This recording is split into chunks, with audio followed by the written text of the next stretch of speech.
एक ससुर ऐसे भी, बेटा तू बच्चों का नाश्ता बना, इतने में मैं इन्हें तैयार कर देता हूँ। फिर तू वत्सल का लंच लगा दियो, मैं इन्हें बस तक छोड़ आऊँगा। नरेश जी अपनी बहू दिव्या से बोले। नहीं नहीं पापा जी, मैं कर लूँगी, आप बैठिए, मैं बस आपकी चाय बनाती हूँ। दिव्या ने कहा। अरे बेटा, बन जाएगी चाय, मुझे कौन सा कहीं जाना है, तू पहले इन सब कामों से फ्री हो, तब तक मैं इन शैतानों को रेडी करता हूँ। नरेश जी हंसते हुए बोले। दिव्या हैरान थी, जो पापा जी माँ के रहने पर एक गिलास पानी खुद नहीं लेते थे, आज उनके जाने के 15 दिन बाद ही उसकी हर काम में मदद कर रहे हैं। असल में दिव्या के परिवार में दिव्या के पति, सास ससुर और 2 बच्चे, 6 साल का काव्य और 3 साल की आव्या थे। जब से दिव्या शादी होकर आई, उसकी सास ने उसे बेटी की तरह रखा, घर के कामों में सहयोग दिया। यूँ तो दिव्या के ससुर नरेश जी भी बहुत प्यार करते थे उसे, पर उसने कभी अपने ससुर को खुद से कोई काम करते नहीं देखा।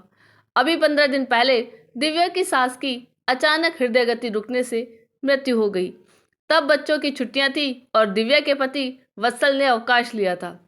आज सभी वापस से जा रहे थे, क्योंकि वत्सल का ऑफिस दूर था तो उसे जल्दी निकलना पड़ता था, और नरेश जी रिटायर हो चुके थे तो घर में ही रहते थे।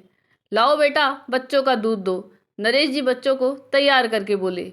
बच्चों का टिफिन और दूध दे दिव्या वत्सल का खाना पैक करने लगी, साथ साथ उसका नाश्ता भी तैयार कर रही थी और एक गैस पर चाय चढ़ा दी थी। उसने, लो वत्सल तुम्हारा नाश्ता, पापा जी आपकी चाय। आप नाश्ता तो अभी देर से करोगे, दिव्या ने कहा। दे ही दो बेटा, तुम्हारा भी काम निपटे, वरना दोबारा रसोई चढ़ानी पड़ेगी, नरेश जी ने कहा। नरेश जी रोज दिव्या की ऐसे ही मदद करने लगे। दिव्या को कभी कभी बुरा भी लगता और वो मना करती, पर वो उसे प्यार से कहते, कोई बात नहीं बेटा, सुनो, आप पापा जी से बात करो ना, कोई बात तो है जो उन्हें परेशान कर रही है। एक रात दिव्या वत्सल से बोली। क्यों, कुछ हुआ? पापा ने कुछ कहा तुम्हें? वत्सल ने कहा। नहीं, पर जो इंसान एक गिलास पानी भी नहीं लेता था खुद से, वो मेरे साथ इतने काम कराए, कुछ तो गड़बड़ है, दिव्या बोली। अरे तुम्हें कोई परेशानी हो तो तुम खुद पूछ लो ना, वत्सल बात टालता हुआ बोला। वत्सल तो सो गया, पर दिव्या को नींद नहीं आ रही थी। वो उठकर बाहर आई तो देखा पापा के कमरे की लाइट जल रही है।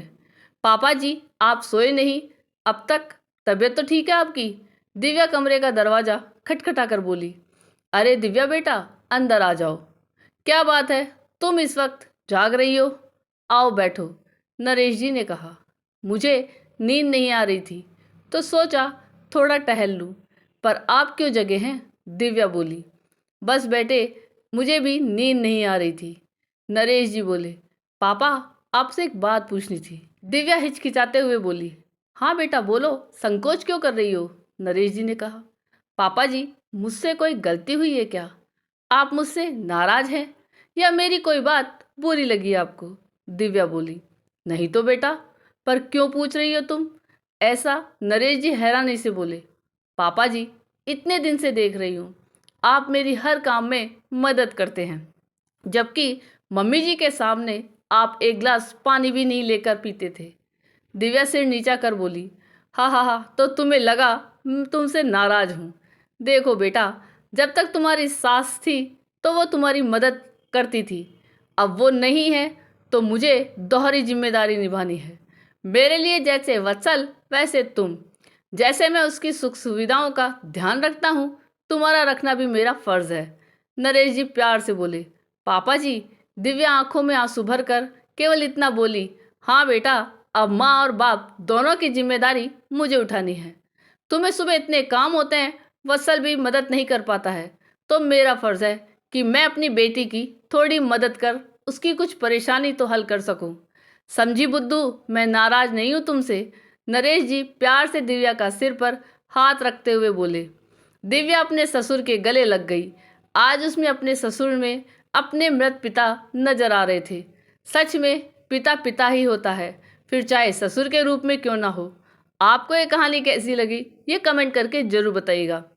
चैनल पे नए हो तो सब्सक्राइब जरूर कीजिएगा और वीडियो को लाइक और शेयर कीजिएगा। धन्यवाद।